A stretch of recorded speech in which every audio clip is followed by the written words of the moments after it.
ওখানে কে রে? খেজুর গাছের রস চুরি করতে এসেছিস নাকি? ওরে ও হতচ্ছাড়া, আর কারো খেজুর গাছ খুঁজে পাস না? আমার খেজুর গাছের দিকে এত নজর কিসের? না গো বুড়িমা, খেজুর গাছ দেখতে এসেছিলাম, রস চুরি করতে আসিনি গো। আমাকে কি বোকা পেয়েছিস? আমার মাথায় এই যে সাদা পাকা চুল দেখছিস, এই চুল বাতাসে পাকেনি, বুঝেছিস? আরে সত্যি বলছি, আমি রস চুরি করলে আমার হাতে রস থাকবে না বলো? তোদের ছলা কলা সব আমার জানা আছে, আর একবার যদি এখানে দেখি মেরে ঠ্যাং ভেঙে দেব। এই তো, ভালো ব্যবহার তোমার সহ্য হয় না, সব সময় খারাপ ব্যবহার করো, এই কারণেই তোমার কাছে রস চুরি করতে আসি, বুঝলে? হলো তো, মুখ থেকে সত্যটা বেরোলো। তোদের হচ্ছে তারা, আমার এই খেজুর গাছের চারদিকে এবার বেড়া দেব। একবার দিয়েছো তো ভেঙে চুরে সব শেষ, আবারও ভাঙবে? আবার আসবো, তুমি দেখে নিও। আবার বলছিস মুখে মুখে কথা? এই যে হাতে লাঠি দেখেছিস না, এই লাঠি তোর পিঠে ভাঙবো, হারামজাদা কোথাকার।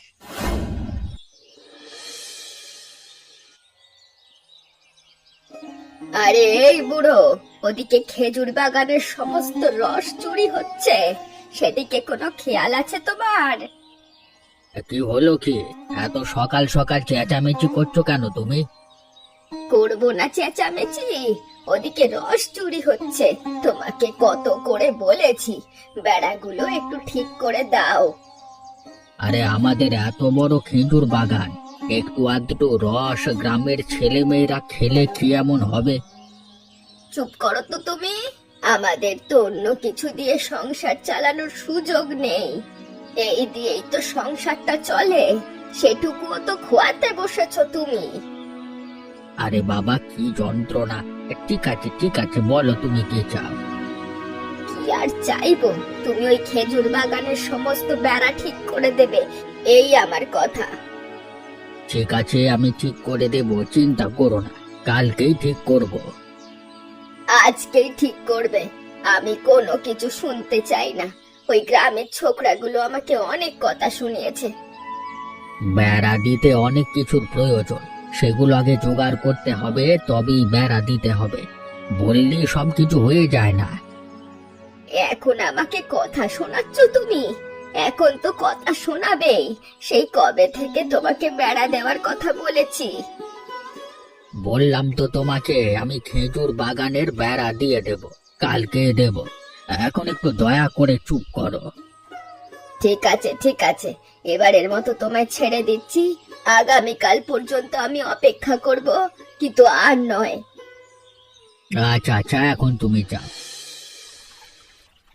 শুধুমাত্র তোমার জন্যই এত সকাল সকাল ঘুম থেকে এই শীতের মধ্যে উঠতে হলো। চুপ করো তো তুমি, খেজুর বাগানের রসের ব্যবসা করো, তারপরও আবার ঘুমানোর স্বপ্ন দেখছো? তুমি আমাকে এই জীবনে শান্তি দিলে না, আর মনে হয় বাকি জীবনেও দেবে না। চুপচাপ কাজ করো। কাজ তো করছি, কিন্তু ওদিকটা যেন কি একটা ভেসে আসলো মনে হচ্ছে, ঠিক ভালোভাবে দেখা যাচ্ছে না কুয়াশার জন্য। কি বলছো? কি ভেসে আসবে? নিশ্চয়ই গাছের ডাল ভেসে আসবে, এছাড়া কি আসবে?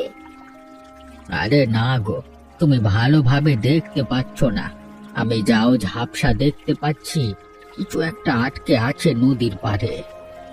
চলো তো তাহলে একবার গিয়ে দেখি।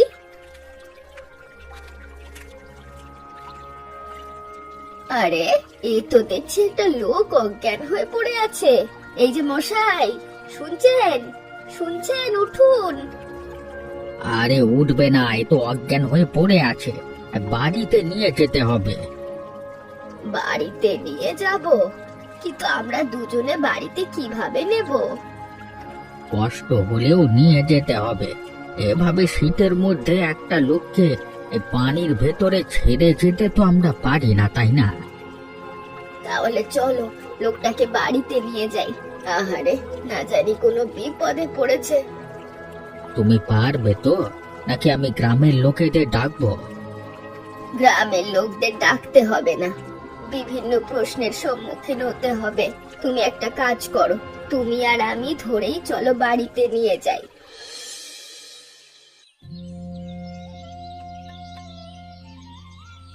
এই তো জ্ঞান ফিরেছে। কই গো তুমি, গরম জল নিয়ে এসো। উঠুন মশাই উঠুন, আপনার কি হয়েছিল বলুন তো।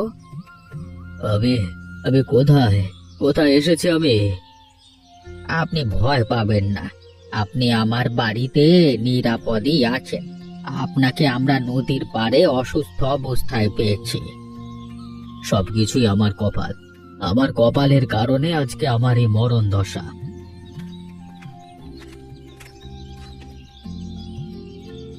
গরম জলটুকু খেয়ে নিন, দীর্ঘ সময় পানিতে ছিলেন, ঠান্ডা লেগে যাবে। এবার বলুন আপনি কে, আপনার সাথে কি হয়েছিল যার কারণে আপনার এই দশা হয়েছে? আমি একজন বণিক, ব্যবসা করে বেড়াই। আমার এক ছেলে এবং এক মেয়ে আছে। আমার ছেলে আমার সাথে শত্রুতা করে আমাকে বিপদে ফেলে দিয়েছে। বিপদে ফেলে দিয়েছে? কেমন বিপদ? এই যে আমি নৌকায় করে ব্যবসায় বেরিয়েছিলাম, নৌকা ফুটো করে দিয়েছিল আগে থেকে, আবার সেটা জানা ছিল না আমার। তারপরে যা হওয়ার তা তো হলোই। আপনার নিজের ছেলে আপনার সাথে এমন করতে পারলো? আমি নিজেই তো সেটা চিন্তা করছি, কি কপাল করে এমন ছেলে জন্ম দিলাম কে জানে। তাহলে তো মনে হচ্ছে আমরাই ভালো আছি। সারা জীবন আফসোস করেছি একটা সন্তানের জন্য, এখন মনে হচ্ছে নিঃসন্তান থেকেই ভালো হলো।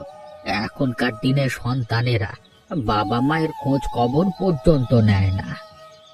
আমি তো সবকিছু হারিয়ে ফেলেছি, এখন আমি কি করব?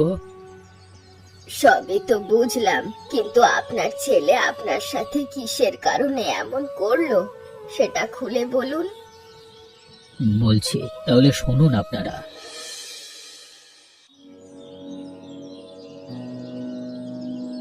বাবা, তুমি সবসময় ওর পক্ষে কেন কথা বলো?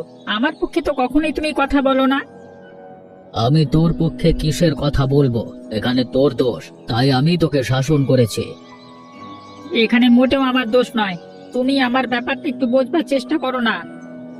দেখলে বাবা, দেখলে সব সময় তোমাকে খারাপ বানানোর চেষ্টা করছে।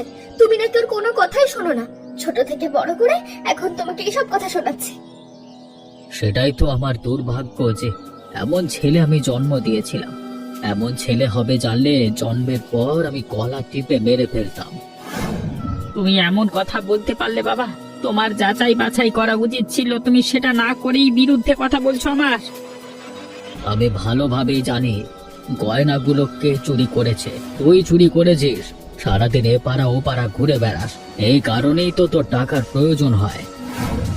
আমি তো বললাম আমি চুরি করিনি, চুরি করে যে সাবিত্রী, তুমি সাবিত্রীকে বলছো না কেন? ওকে আবার কি বলবো? ওর এসবের কোনো প্রয়োজন আছে নাকি? ও থাকে বাড়িতে, না আছে ঘর সংসার, না আছে অন্য কেউ। ও এসব কিসের জন্য চুরি করবে? মনে হচ্ছে মেয়ে হয়ে ভুল করেছি বাবা। তোমাদের বাড়িতে আমি আশ্রিতা হয়ে আছি নাকি? যে যখন খুশি যে অভিযোগ করবে সব আমার উপর দিয়ে যাবে। একদম নাটক করবি না, আমি ভালোভাবেই জানি তুই এসব নিয়ে নাটক করছিস। চুপ কর জগদীশ, তোর মতো লাফাঙ্গা ছেলেদের আমার ভালোভাবেই জানা আছে। তোর মুখ আমি দেখতে চাই না। ঠিক আছে, এর শেষ আমি দেখে ছাড়বো।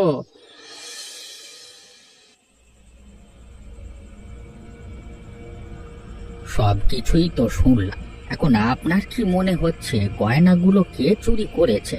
আপনার মেয়ে নাকি আপনার ছেলে? এখানে আবার বলবার কি আছে? আমার মেয়ে ভালো, ছোটবেলা থেকে লক্ষ্মীমন্ত, আমি হাতে করে বড় করেছি। কিন্তু আপনি আপনার ছেলেকে এতটা অবিশ্বাস করছেন কেন? কেন করব না? এত বড় একটা ছেলে হয়েছে, এখনো চাকরি বাকরি কাজ বাজ কিছুই করে না, আমার ঘাড়ের উপর বসে বসেই খায়। শুধুমাত্র এই কারণে আপনি আপনার ছেলেকে অবিশ্বাস করছেন? আপনার মেয়েও তো আপনার ঘাড়ের উপরে বসে খায়, বিয়ে তো হয়নি তাই না? শুধুমাত্র এই কারণে নয়, আমার কথা একটাই, আমার মেয়ের আলাদা সংসার নেই, কোথাও যাবার জায়গা নেই, ঘরেই বসে থাকে। তাহলে সে গয়নাগুলো চুরি করতে কেন যাবে? হতে পারে আপনার কথায় যুক্তি আছে, কিন্তু আমি মনে করি এখানে কোনো গন্ডগোল আছে। এত সোজা হিসেবে আর গন্ডগোল কিভাবে থাকতে পারে? এখানে আমরা কোনো কিছু না যাচাই বাছাই করে কোনো সিদ্ধান্ত দিতে পারছি না, তাই আমরা নিজেরা একটা সিদ্ধান্ত নিতে চাই। কি সিদ্ধান্ত নিতে চান আপনারা? আমি আর সত্যতা যাচাই করতে চাই, তাই আমি ছদ্মবেশে রস বিক্রি করতে আপনার বাড়িতে যাব। আমার বাড়িতে কি আর কি হবে? সত্যটা কিভাবে জানতে পারবেন আপনি? সত্য তো একটাই, আমার ছেলেই গয়না চুরি করে বেচে দিয়েছে। ওই যে বললাম, যাচাই বাছাই না করে কোনো সিদ্ধান্তে উপনীত হতে পারছি না। আমি আগামী কালকেই রওনা দেব। আপনি দয়া করে বাড়ির ঠিকানা আমাকে দেবেন।